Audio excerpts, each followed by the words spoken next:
look, I think it's difficult to give comfort. If I lost one of my children, I'd be pretty devastated, especially in a way that is so senseless and seemingly has no purpose. I think I would just have to, if I had the opportunity to talk to people, I'd have to say, look, there's always a plan. I believe God always has a plan.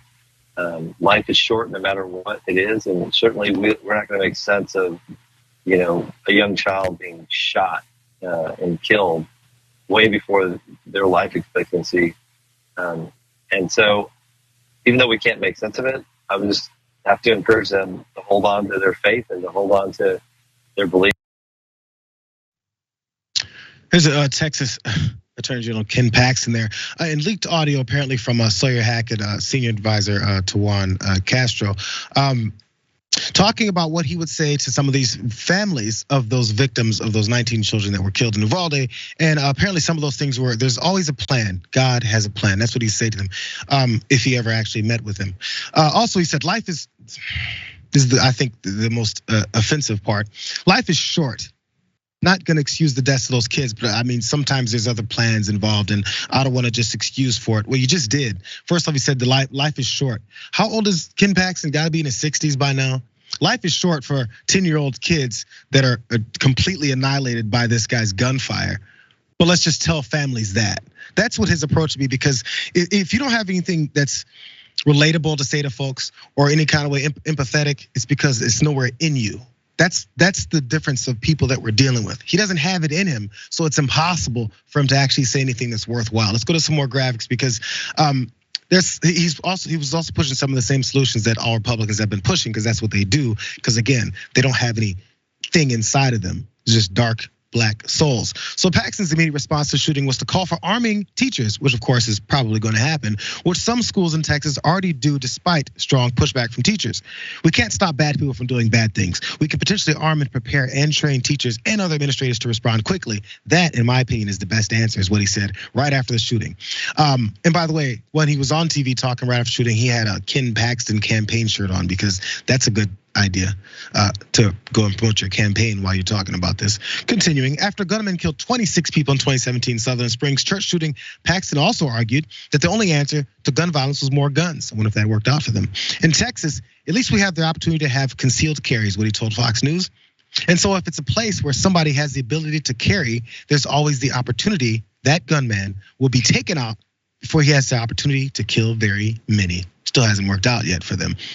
And it makes a lot of sense because the NRA tells him to say these types of things. Paxton has a close relationship with the gun lobby, the NRA, the Texas State Rifle Association, and the Gun Owners of America Political Victory Fund. They have all contributed heavily to his campaigns.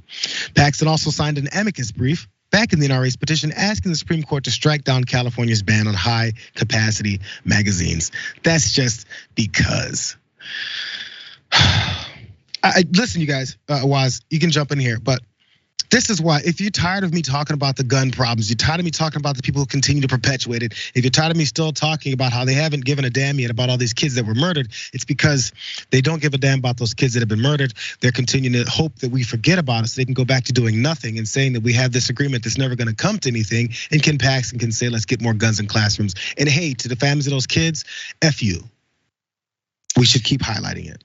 Yeah, it's interesting to me that he would basically give an argument of, families should just basically let go and let God, right? Like, this is God's will, there's nothing we could do about it. However, when he deviates from that, where it's like, all right, if we are going to do something, right? Like, we need to move in the affirmative in doing actionable things. It's like, more guns, right? Like, it's never like, all right, let's figure out how to rein this thing in.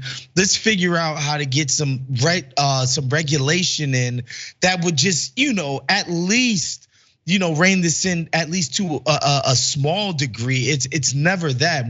Whenever it's like, all right, let's do some action. It's about never curtailing guns and the proliferation of it, because these guys move in lock and step with the NRA and then by extension the gun manufacturers.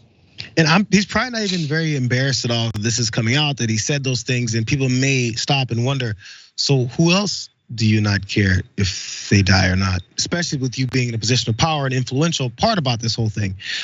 He definitely knows he's influential because look what he said to Newsmax when it comes to these potential gun legislation agreements, which I honestly don't think go far enough. But he still said this: whatever law the Democrats are trying to pass, if it violates the Second Amendment, we're going to fight them, is what Paxton told Chris Salcido on Tuesday.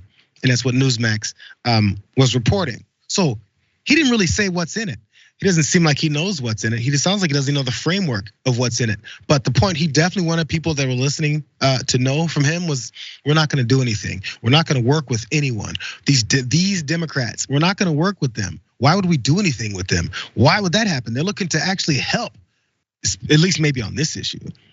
Everything else is a bit of a different thing. But he wants people to know we're not doing anything. That's his political stance on this. No matter how much anything else he says, that's just the point.